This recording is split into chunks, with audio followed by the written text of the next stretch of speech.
আসসালামু আলাইকুম বন্ধুগণ। আমরা সূরা নাহালের আলোচনা করতেছিলাম। সূরা নাহালের ২ নম্বর আয়াতে আল্লাহ সুবহানাহু ওয়া তাআলা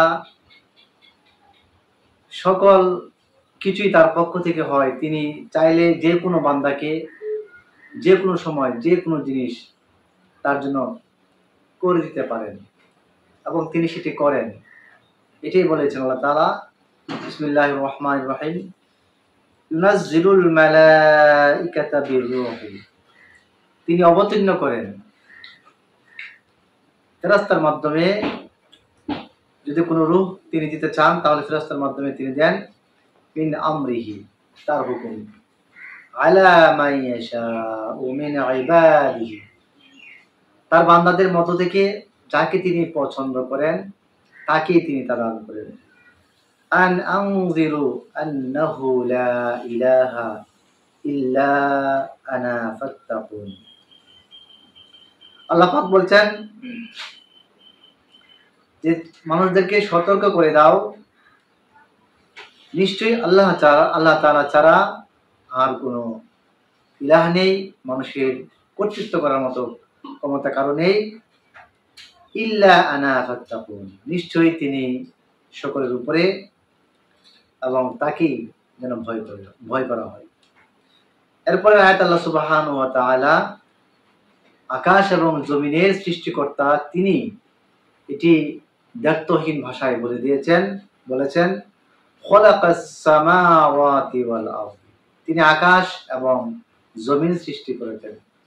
সামা মানে আকাশ, আরদ মানে জমিন।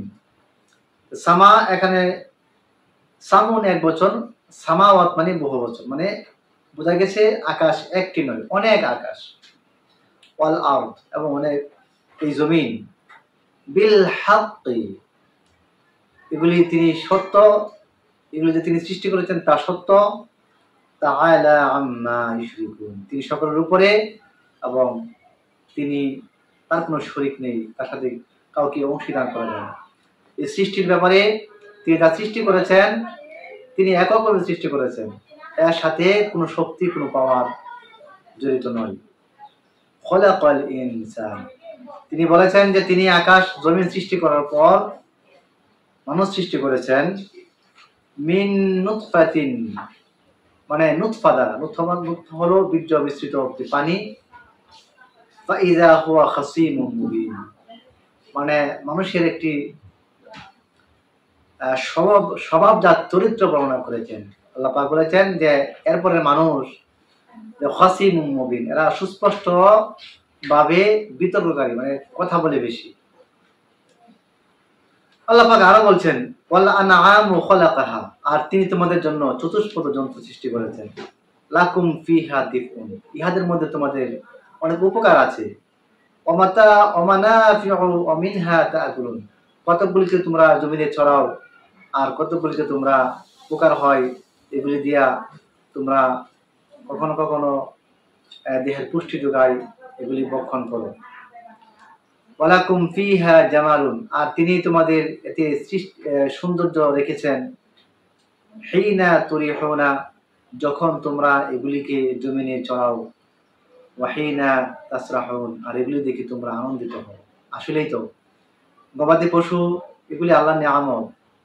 এগুলি যখন আমার কাছে আপনার কাছে থাকে বা আপনি যখন এগুলির মালিকানা হই, তখন এর দ্বারা আমরা অনেকভাবে উপকৃত হতে পারি। কোনো কোনো প্রাণী দ্বারা আমরা দুধ পেয়ে থাকি, এগুলি খেয়ে থাকি, বিক্রি করতে পারি, আবার মাংস নিজেরা খেতে পারি, বিক্রি করতে পারি। এটা কত উপকার।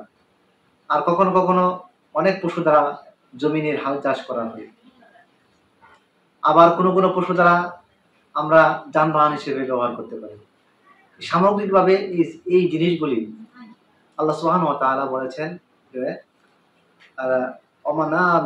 অমানাফিউ, এগুলি তোমাদের জন্য উপকারী বস্তু। অমানাফিউ মানে এর দ্বারা আমরা উপভোগ করি।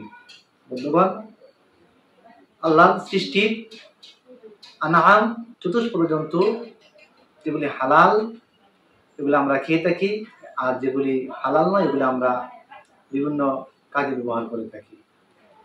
এর দ্বারা আমরা উপকৃত হই। আল্লাহ সুবহানাহু ওয়া তাআলা আমাদেরকে এই নিয়ামত দান করেছেন। আমরা কেন আল্লাহর ইবাদত করব না? কেন আল্লাহর প্রশংসা আমরা করব না? আমরা সে আল্লাহর প্রশংসা করি, সে আল্লাহর কাছে সাহায্য চাই। ওমা আলাইনা ইল্লা